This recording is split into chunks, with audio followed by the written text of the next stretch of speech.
Good evening, everybody. Welcome back to another episode of the Bremner Square Podcast. It's just Adam Henderson with me today. How are you doing, Adam? Good, Johnny. Yeah, no, feeling good. How about yourself? You all right? Yeah, not too bad. Not too bad. It's been a hectic week, and to say that a week ago we were talking about the Bielsa sacking, it's all gone quite quickly. I don't know about you. Yeah, I feel it's flown by. I don't. It it just feels like yesterday that we were talking about it, really. But now it's like the new reign of Jesse Marsch has started. So but it's just flown by, and it's all moving so fast. Yeah. How have you found your first week under Jesse Marsch? It feels like we're a bit, under his management as well. He's our manager. How have you found your first week? I think positives. I think he's handled the situation really well. I think he's shown some great quality. I think how he handled the Bielsa question of replacing someone like that. I think he handled it really well. And yeah, I mean the team seemed to be I think buying into his ideas as well. He seems quite a funny character, a good character, and a very sort of smart guy as well. So I'm enjoying it. Yeah, I'm loving it. Yeah. It's weird, actually. I just sort of realised when we did the podcast last week, he hadn't been appointed yet. It was on the Monday evening, Monday night that he was Yeah, appointed. yeah. So yeah, we relatively knew it was going to be him this time last week, but it wasn't 100% certain. It was all we knew that Bielsa had gone and potentially Jesse Marsch would come in. So what did you make to his first interview on the club's website, first press conference, the video where all the players were reacting to him coming in? What did you make to all that? I always get quite excited by that kind of thing, especially when it's so I think something you've never really heard of, really, you know what I mean? I think because it's exciting, it's someone new, it's something different. But it was a bit weird. I was like, oh, what's going on? What's going on at Leeds here? I'm so used to just Bielsa's face popping up for a press conference and just seeing the lads training like they usually do. But yeah, it was. I think it was really, really weird, but quite exciting at the same time. Yeah, I think I mentioned last week, whether it was on camera or off air, that I thought the hangover from the Bielsa sacking was going to be massive, and I didn't think we'd really be able to adapt to a new manager. Not necessarily the players, but us as fans actually having a new manager in charge was always going to feel quite weird, and it still does. When the BT Sport camera was panning to him on the touchline, it was like, well, you're not a man who's crouching with a bucket next to him. What are you doing here? And it was sort of weird to adapt in that sense. But I think he's said all the right things and has got the fans on side. And I think he's got me on side. And at first, I sort of mentioned last week that it sort of felt like a bit of a new sort of step, sort of father kind of thing. But it doesn't feel like too much like that anymore. He feels like he's fitted in very well, and he's certainly saying all the right things. Yeah, I think so. Yeah, it doesn't. I think he's. I think he's very good with all the questions and everything. I think he makes it look like he's been here for longer than he has, really. And I think he's. I think it was nice to see him in there on the first day, really, sort of talking to the players, talking to the staff as well. So, it's. I think he's just. It feels like he's been here for a while, more than just a week. I think he's adapted so well, and I can't wait to see what he brings. And I think as well, his staff were appointed just so fast as well. Obviously, I'm sure they might have had this in place, a couple of weeks back, but it's just all moved quickly, and it's all good. I'll tell you something we did miss. Everything that happened on the Monday, if we'd have chosen to do the podcast on the Monday, it probably would have been a bit more informative. But I quite like the way that we were able to get our emotions out about Bielsa on that Sunday. It was all very fresh, very raw. Yeah. But on the Monday, the club released the video that Andrea Rajdani did on the Twitter account. It probably went up on the website as well. And it was him sort of explaining the decision to sack Bielsa. And I didn't think it came across too well.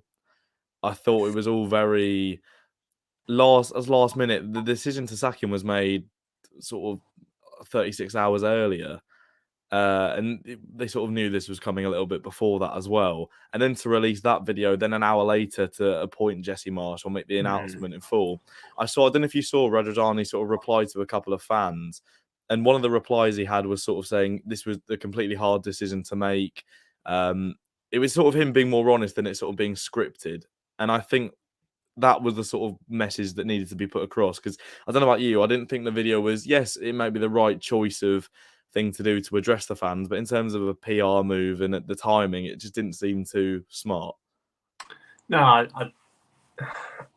I think it also just showed that lack of respect for me. I know they probably have great respect for him, but it just didn't come across in those videos, or in the what they released in the statement and everything, and then the appointment like an hour later. It just seems so rushed. And I know Andrea's put a lot of time and effort. I get that, but if you put all that time and effort in, like surely you could just put a bit more effort in with how you're going to go about replacing Bielsa here, because it just seems just a bit amateur. It just a bit really rubbish. And I said I've got great respect for him, what he's done for this football club, but a guy who's considered a club legend, I just feel they could have really gone about this a better way.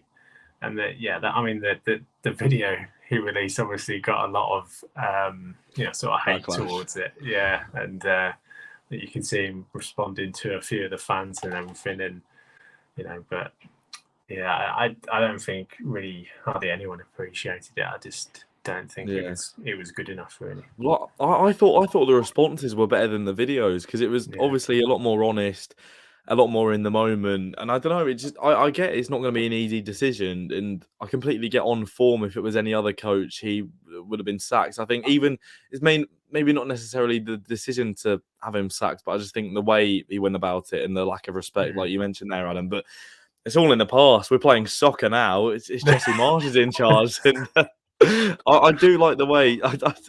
Were you as angry as some other fans were when they checked Jesse Marsch's Twitter bio and it said soccer coach?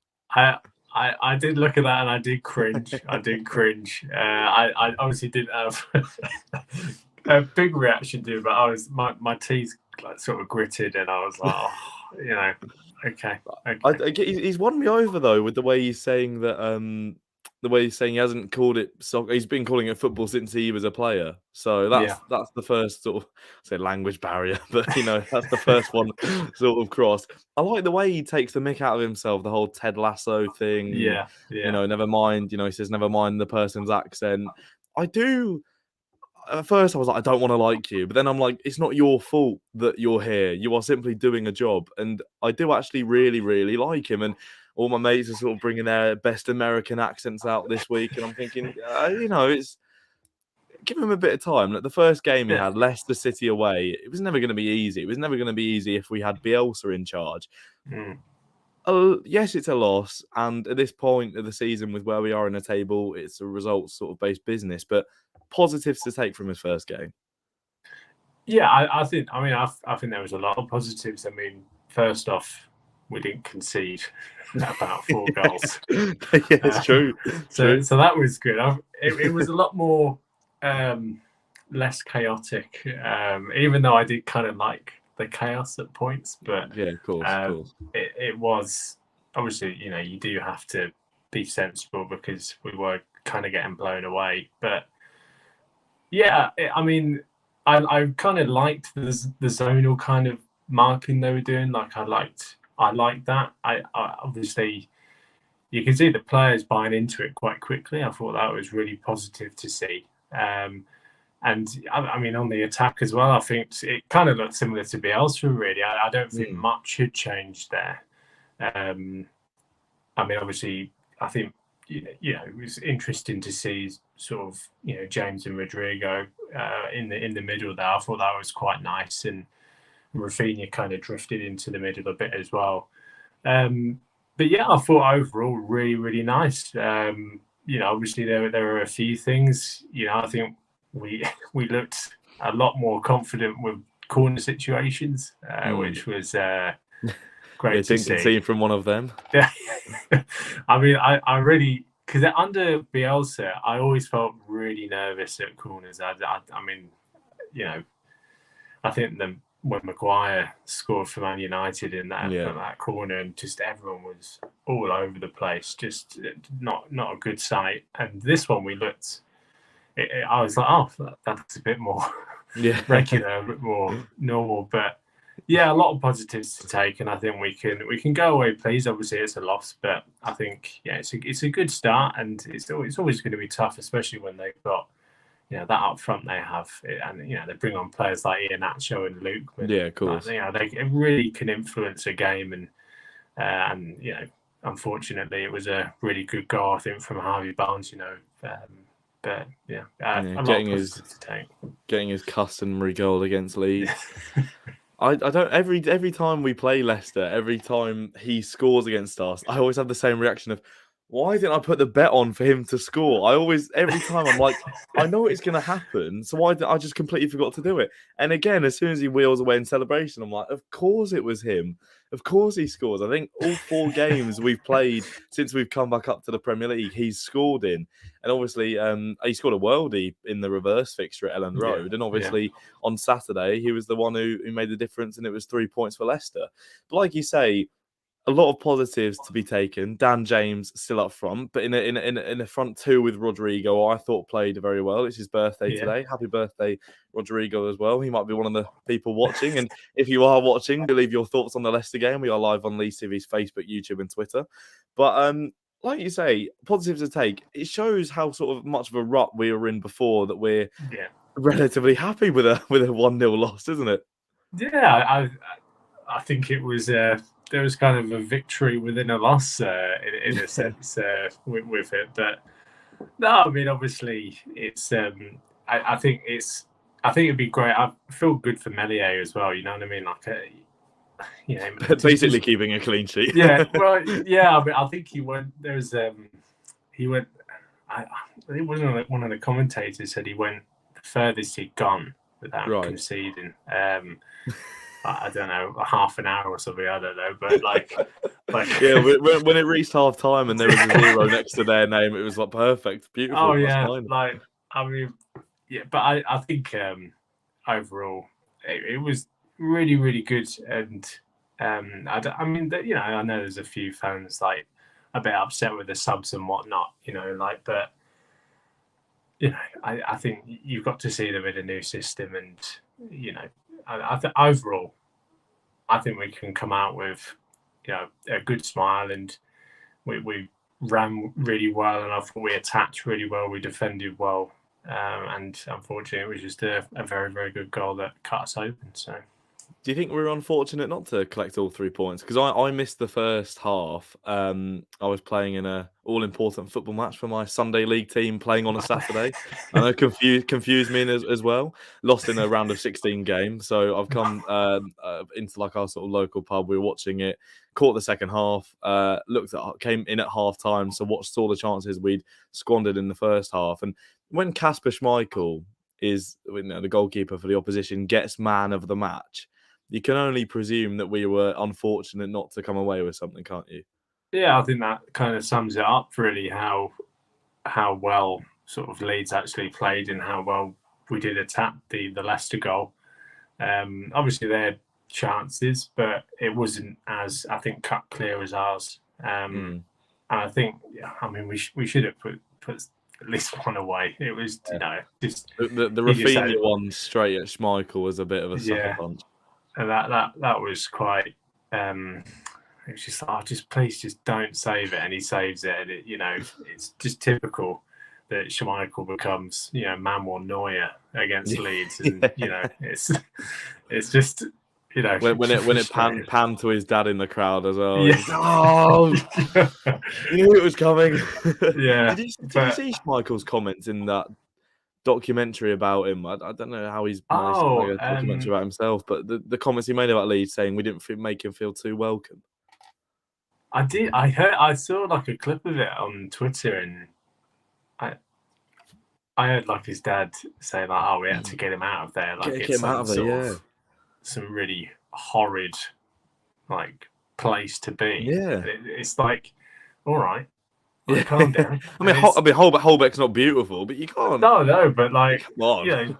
Talking about like we're in a war zone or so. I don't know, but like, he's I didn't like those comments, to be honest. I understand, like, they've got this chant about him, like, and it includes his dad. But I understand it's not great to hear. But like when he played for Leeds, you got to remember Leeds fans have a way of banter. There isn't. It isn't.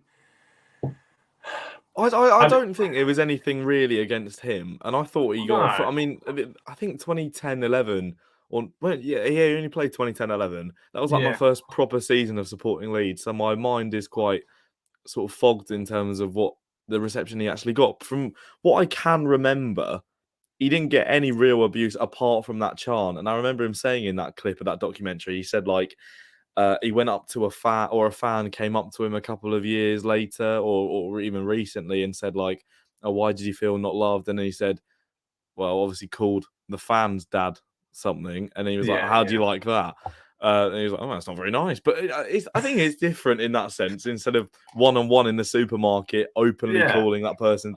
I don't know. I think it was just like it always happens to even like Tom Ince when he came to Ellen Road. Obviously didn't play for Leeds, but it's the same kind of respect. And I think if you've got any basic knowledge of the rivalry, you can sort of understand. I don't know. It's a weird one.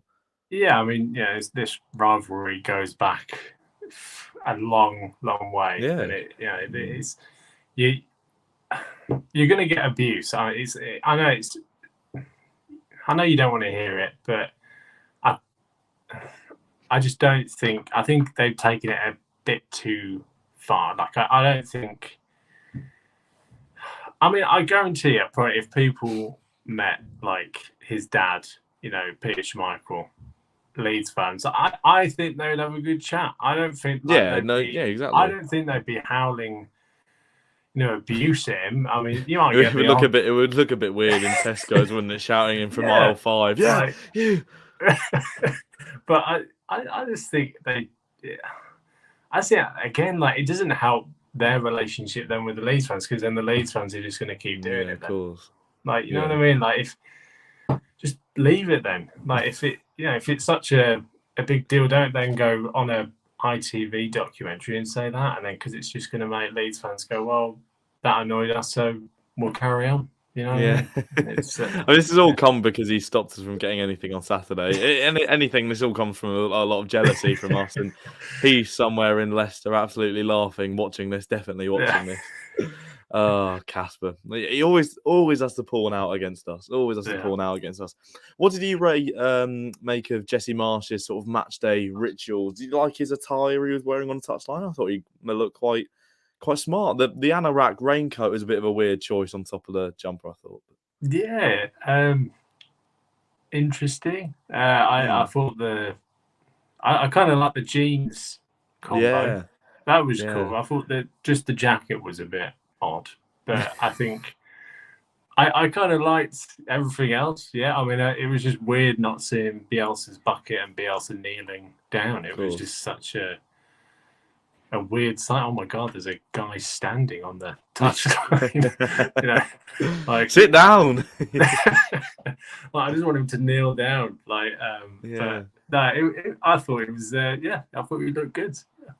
I think it's weird because obviously Bielsa was branded in Leeds merch and sort of his sort of puffer jacket and obviously had the Leeds badge MB on it. This was all very non-club merchandise on Jesse Marsch. Whether the club are going to say to him, look, you're going to have something with the initials JM on it at some point. Yeah, I mean, I think, it's always nice to see like the manager like repping some club stuff, I understand he's probably got his own clothes. I get that, but like, I understand he does have his own clothes.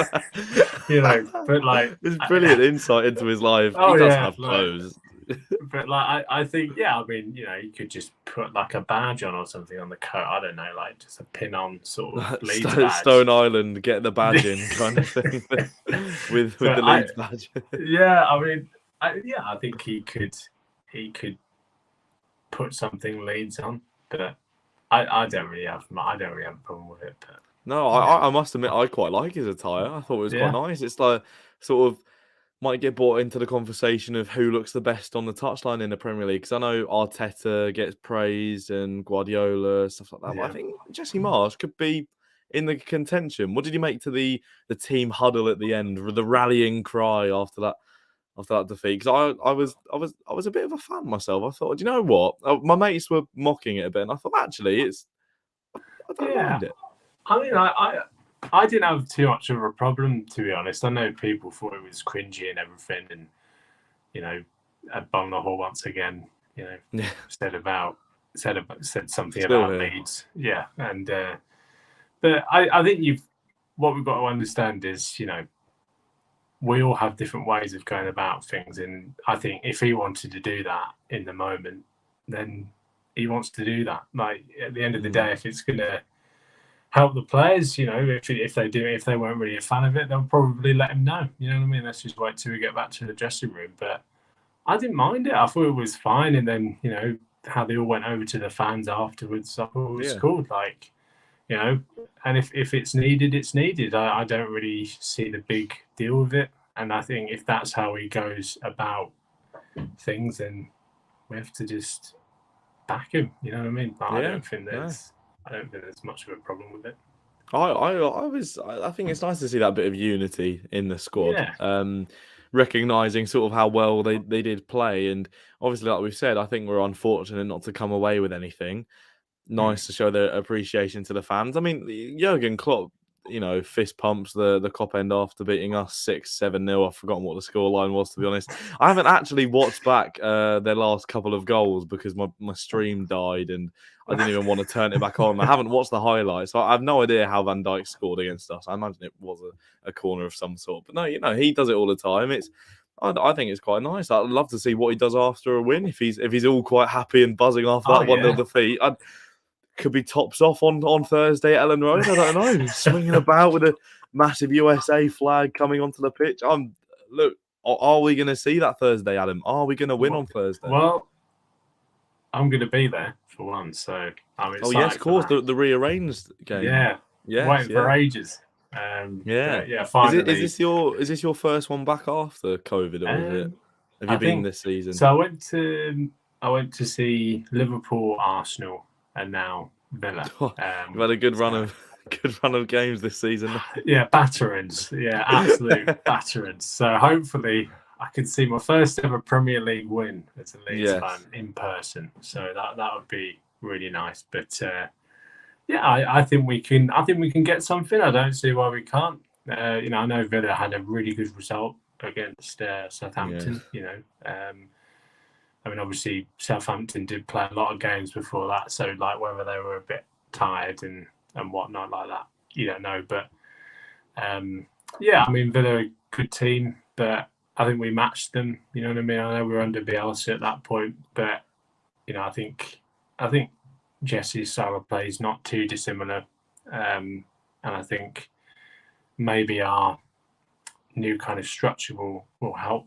And I think obviously it's going to be a great occasion, you know what I mean? Like, as well for a send off kind of for Bielsa as well. I think his name's going to be ringing out across the stadium, and that's going to be lovely to hear. And then I think support for Jesse as well, which is going to be great. And hopefully that just unites a fire in the Leeds players, and they absolutely, you know, give them a hiding and give them a really tough game. But I think we can get something. I'm never not going to back Leeds. I think, you know, on their day, Leeds can be absolutely ruthless. I know it hasn't happened in quite a few games of late, but you never know with football. Football is like an incredible game, and it's just, you know, you never know what can happen. And I always back them to do well. I never completely write them off. Yeah, I think you're right. It was that man marking system against Villa last time out. Obviously, I think you could probably say Bielsa's last good performance as Leeds manager. I'd say, because then it all went for the Everton game, then Man United, then Liverpool, then Tottenham. So I think it was the final game under Bielsa where I sort of went, yeah, we'll be fine. We'll be completely fine. I think it was the man marking system that allowed Jacob Ramsey so much space. Coutinho had a field day and hasn't stopped of recent form. Done very well for my fantasy team on Saturday. Thank you, Philippe. But if you just want to not do anything on Thursday night, that would be fantastic. Thank you very much.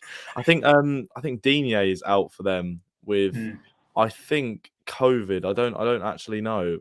My football app has told me COVID, so I could be wrong with that one. I'm actually gonna have a double check now because I think it was. Yeah. Is he not allowed to, like, unless he's actually really ill? Can he still not play though? Surely, because of the new isolation rules. Yeah, I hadn't thought. I don't know, because I know Smith Rowe was out today for Arsenal with COVID. Right. But I don't know how if it's like a serious case or if it's a less serious, then they can play. I'm not sure, but yeah, because it's weird. How then does the football fit in with the actual rules? Like if there's if you have COVID, you can't play at all. Like I don't know, but it's an interesting one. But yeah, I don't know how that works, because I mean legally they could carry on and play, and I'm sure someone of Smith Rowe's talent and Digne, of course, for Villa, they'll if he's feeling well enough, I imagine that Steven Gerrard will start him. But Thursday night, flash forward to what the competition we're going to be playing in next season, our late charge for Europa League potentially. Are we going to be seeing Thursday nights brought to Elland Road anytime soon? Well, I mean, I'd love that. I'd love to see European nights at Elland Road. You never know. I think with how we kind of play now are a lot more sort of reserved. I think, I mean, if we stay in the league, I think we can push on up, and that's the first big if, but like I think. Yeah, if we get, I think all this team needs is a couple of players. I think brought in, or like 3-4 players, and then just to beef up the bench in the first team, and I think it'd be okay. Like it's just obviously January's past now. We've got to do what like kind of go what we've got. But I think why not? I mean, Europa League would be fantastic to see on a Thursday night at Elland Road. So can you imagine? Yeah. Can you imagine hearing either the Europa League or Champions League theme tune around Elland Road? Oh, it would be fantastic. I can't believe we're even having this discussion in this of a relegation battle, but hopefully it's Champions League, not Championship music that's getting played around. It was meant to be a good pun, but the Championship doesn't even have any music played around. But take of it what you will. I mean, someone who feels like potentially a bit of a new signing for Thursday will be Patrick Bamford. Made his appearance on the bench on Saturday, questioning why he didn't get brought on if he was fit enough. I don't know whether Jesse Marsch put him on the bench to sort of, boost everyone's confidence. I guess the fans to think, oh well, we've got Bamford, he's back, that's brilliant. Because I must admit, when I saw him on the bench, my mind automatically felt a bit more positive about the game. So whether he was actually gonna get on at all. I mean, Tyler Roberts. Have you seen Tyler Roberts' Instagram? Actually, I don't know if you've. I didn't see that. No, he's because obviously he was brought on at the weekend, of course, for instead of Patrick Bamford. I don't know whether it will still be up actually. So he put a picture of if you can see that one there. It's him at Leicester. And he said. He basically said, appreciate everyone's support 100%. It doesn't go unnoticed. The level of performance the boys gave today shows the potential this group has. We've got this. Obviously he said, praying his injury isn't too bad either. And then said, and to the few negative talkers, I've got nothing for you, but grow up and raise your team correctly and respectively. It's obviously the comments of, I guess, I imagine he's always seen them, but I guess now it's sort of got to a point where he feels like he has to say something. And as much as people maybe don't agree with the substitution of him getting brought on, it's like Jesse Marsch coming to Leeds. He doesn't have a choice. Tyler Roberts, if he gets called off the bench, he's not going to go, no, come on, Patrick's a better player. On he go. Come on, let him play. Let Sam Greenwood play. Do you know what I mean? That's not going to happen. And he played on throughout an injury on Saturday. I really, really, really do feel for him. And obviously, he may not be in the squad against Villa because of the injury. But I just think the abuse, Adam, that he's getting is unjust, I think. Yeah, I really don't agree with it. I mean, he plays for Leeds, and I know, he's probably not had the best of performances, but abuse that just shouldn't be happening. You know what I mean? He plays for our football club, and he represents Leeds, and you need to. There's no point knocking him down. I mean, if you want him to do well, you need to support the guy. You need to give him everything. Like, and he might be different in this Jesse Marsch system. You know what I mean? You don't know. He came on for like 30 seconds and got injured. Like, what? Yeah, exactly. It's just typical. He must be thinking, "Oh, for God's sake!" Yeah, like, exactly. Typical. Like, what am I meant to do? And then there's no point abusing someone. He's a Leeds player, and he's you need to give him support. You can't be doing that, and abuse in itself, just that needs to be put to the side. It's football. We all love football. Let's not go and abuse people. You know what I mean? Yeah. Like, it's just not warranted at all.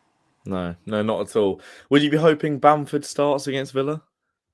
I mean, I'd love that. I think maybe it'll be a bench again. I'd love to see him start. It would be incredible. I think we will see him though. I think he's got a good few days to get on the training pitch and to get the fitness back, and he looks pretty healthy. But I think there's a possibility, but I think it will be that Rodrigo James up front again. I really do. But I think definitely from the bench, yeah.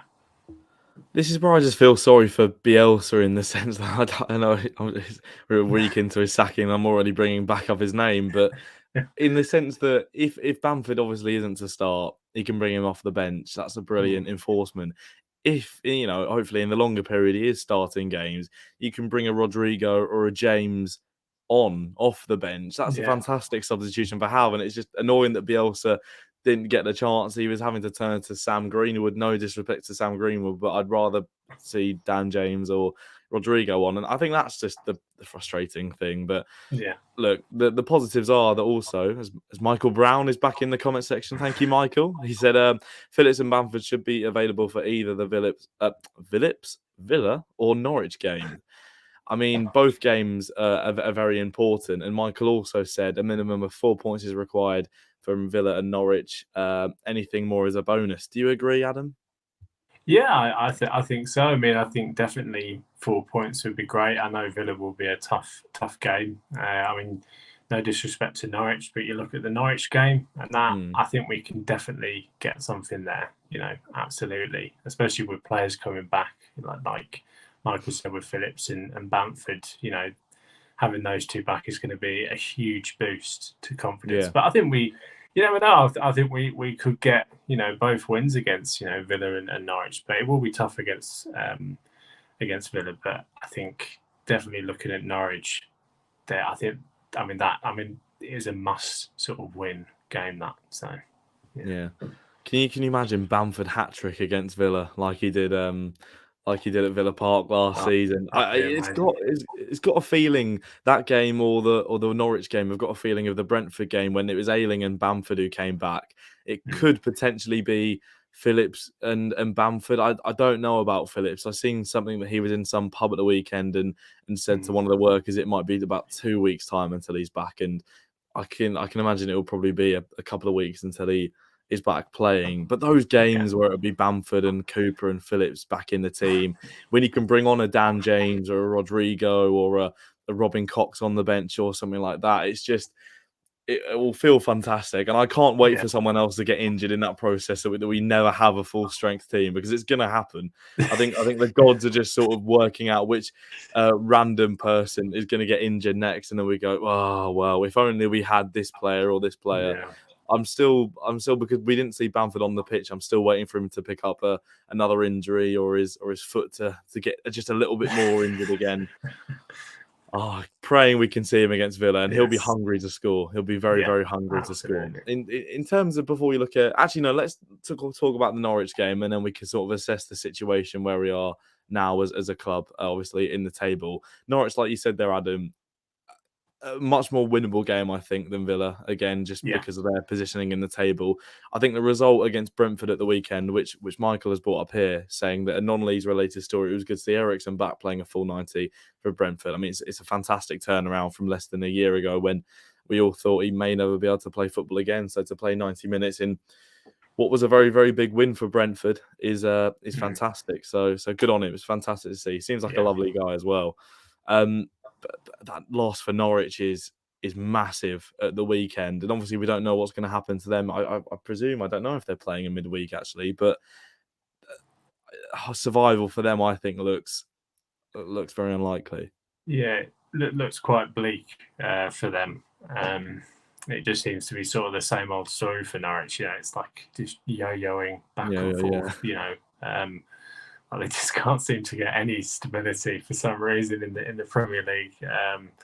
But yeah, it's a game that I think we can really look forward to, in a sense of, you know, we can really give them a game. And I think with how Leeds play under Jesse, with what we saw, I think they could really struggle with it, especially now with the more sort of zonal marking. I think, you know, that could be really, really tough for them. I mean, you look at as well how he played against Leicester on the attack. I think if that was probably against Norwich, I think a few of them would have gone in, and I think we would have had a few more chances as well. But yeah, looking ahead to that, that's going to be, you know, hopefully a win for Leeds, but also a great performance.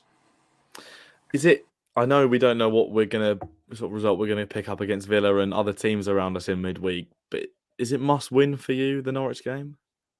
I think so, yeah, absolutely. I mean, it was great. Obviously, Watford lost today to Arsenal, which was again a big result for Leeds, and obviously Everton, you know, tomorrow night against Spurs. So, you know, please Spurs. The Spurs that turned up against us, please do that. Not the one that turns up against Middlesbrough and Burnley, but the one that turns up against us and Man City, please. Yeah, please. Really hope so. But you never know. But no. Yeah, I think Norwich must win for me. Yeah, absolutely.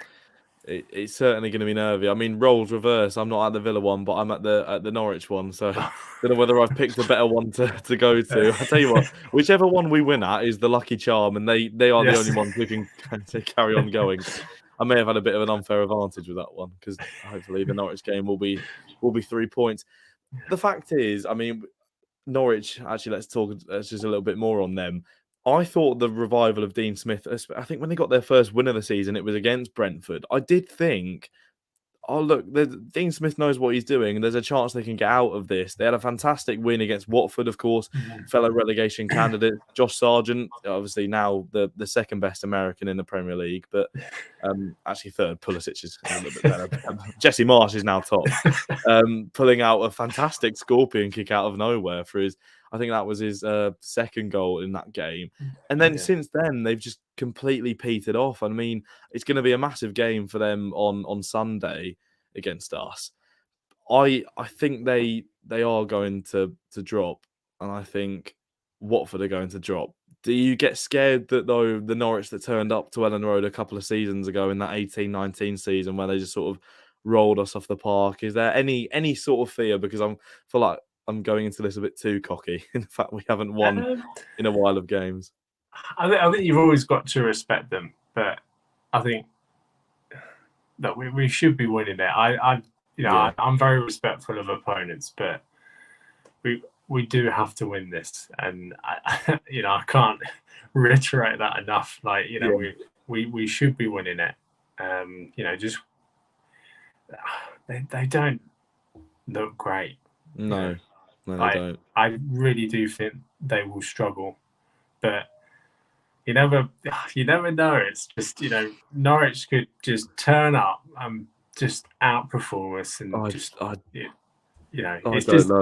it's always there. It's always lingering for me. I'm never 100%, but I feel like 80 out of 100 for this. So, Yeah, I feel like the Villa game, even just because of how close it is to the Norwich game in terms of actual timescale, it's so important that we get some sort of positive result or performance from that Villa game, because a couple of days later we're playing Norwich. If we get schooled by Villa, which I don't think will happen, I'm just sort of chucking out ifs and buts. Then if Norwich take an early lead and they sniff the danger, then it could all go Pete Tong. I think this is a massive week for Leeds, and obviously by the time we next do a podcast, these 2 games will have been completed.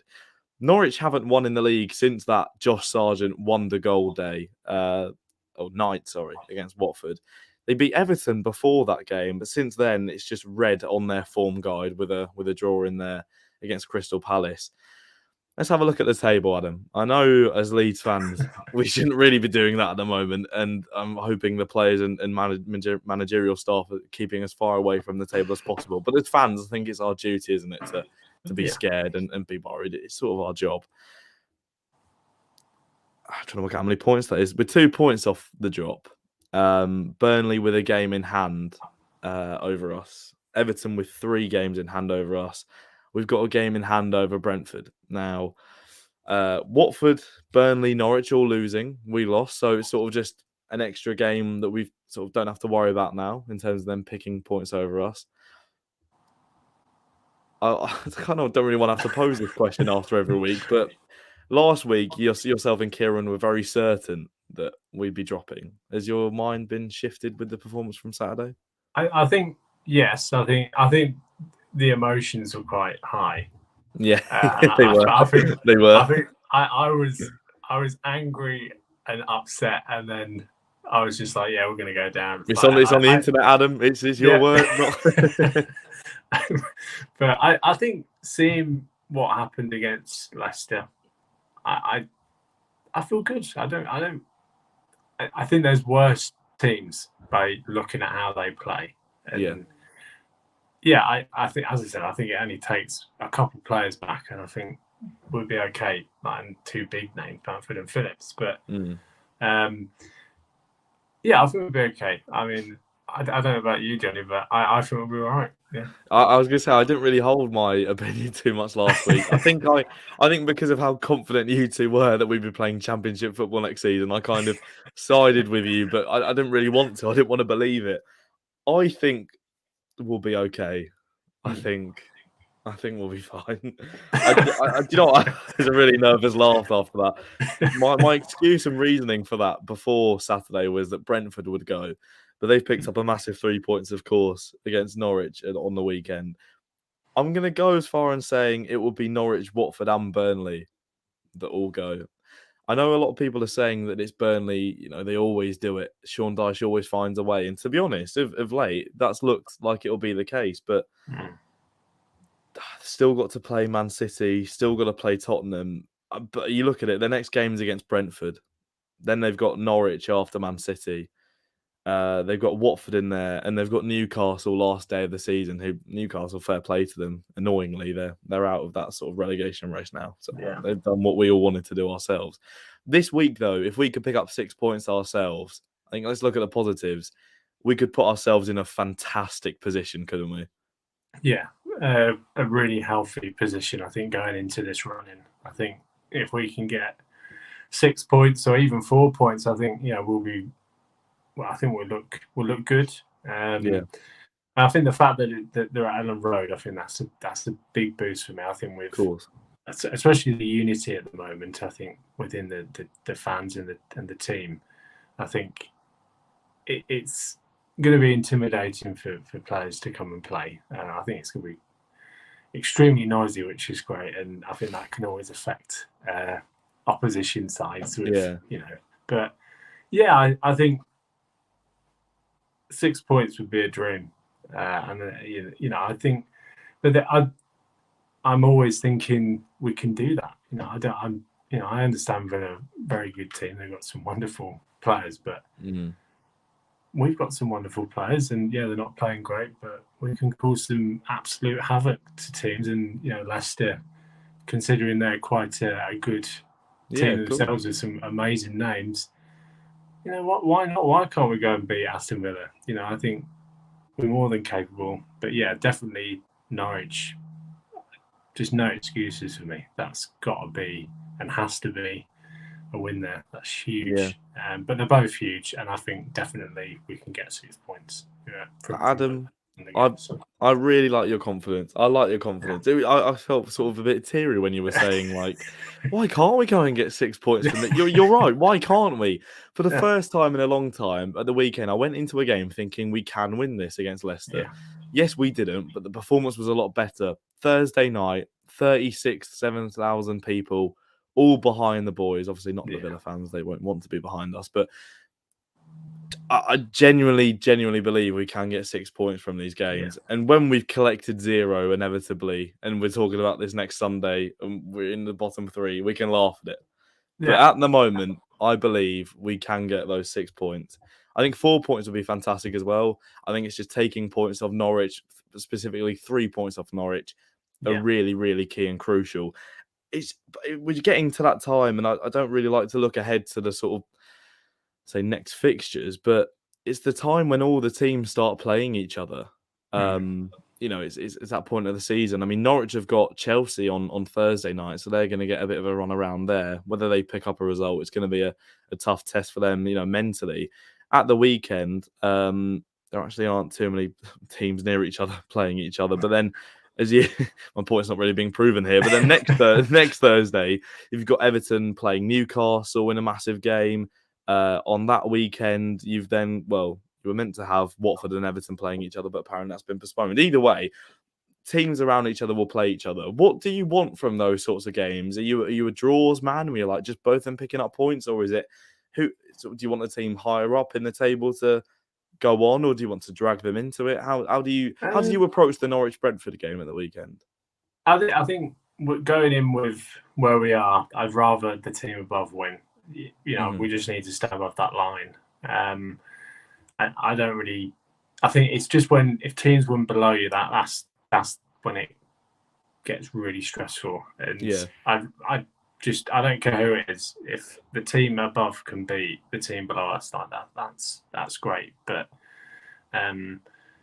so I always sort of lean more towards definitely the higher upside beating the team whoever's below us, you know, because I think it's just important. I think it just, we're in the situation we're in, and we just we don't want teams to be picking up points. You know, if they pick up points and people start to get edgy and it starts to get really nervous, and I hate that. So just hopefully teams above win. Yeah. Well, this week could be a phenomenal week. We could be coming back here on Sunday. I imagine it'll be Sunday or Monday. Feeling like we're on top of the world. I genuinely hope that is the case, and it could be a magical week at Ellen Road. Get a good result and a good performance. I think the result is key now against Aston Villa. The Norwich game, we could go out flying and really, really school them, especially with the players coming back, like you say. I said this to my dad on the phone earlier. This is more fun than sitting 13th in mid-table and not competing for anything. As long as we stay up, I quite like the. I mean, I'm saying that through gritted teeth, but the drama. Every game matters. It's not a boring end to the season. Oh yeah, I mean, you look at. I know teams are safe, and I know mid-table teams, but it must be a bit boring. I mean, honestly, I seen Leeds mid-table championship. That was just boring, stale, absolutely stale. I understand relegation battles. Nobody wants to go down. I mean, at the end of the day, your football club's still going to be there. I'm still going to support my football club no matter what happens. So, I love the excitement. I love kind of, even though it can be horrid excitement, with the Derby game when we lost that, and in the playoffs, as much as it was so sad to see us not win that day. It was still exciting. It's something that I really love, and I love being involved. I'd rather be involved in a relegation or a title battle rather than just finishing in a stale place. I just don't. For me, it's just not nice. So It, realistically, there is a chance we do go down. So it seems weird. It seems weird that we're saying like, yeah, those teams who are safe. It must be boring. That must be it. yeah, I love the idea that we could go down. I don't think that's not what we're trying to say. I do agree with you. I quite like obviously, hopefully, the outcome is that we do stay up. That means that all this sort of roller coaster. This is what football's meant to be about. Because I did sort of worry that going into the Premier League, we'd potentially become a sort of stale team that just sits 13th, 14th every season. I don't really mean getting schooled 6 and 7-0 every week, that we're in a relegation battle to make it more exciting. But, if we stay up on that final day could be fantastic. And who knows? Absolutely. I mean, that Brentford game is a guaranteed loss because we never win there anyway. So if we can try and collect the points before that game, that would be fantastic. So absolutely. Should we do score predictions for these two? I know I don't think we're going to be predicting a loss, judging the confidence we're going into these with. Aston Villa then, Adam. I'll go 2-1 Leeds. See, now you're thinking about it and thinking, oh, actually, Coutinho, Watkins, Ings, Buendia. Oh no. I'm going to go 2-1 Leeds. 2-1 Leeds. And I think for Norwich, I'm going to go 3-0 Leeds, that is. I'll go 4. 4-0? Yeah. Blimey. Well, I mean, I didn't think we'd have this sort of confidence judging what the mood of last week was. We seem to have turned it around. And hopefully that mood is channeled into Ellen Road. Of course, the support for Bielsa will be there. Marsch has already accepted that and welcomes it, if anything. And hopefully 6 points are collected and we can breathe a little. Yes.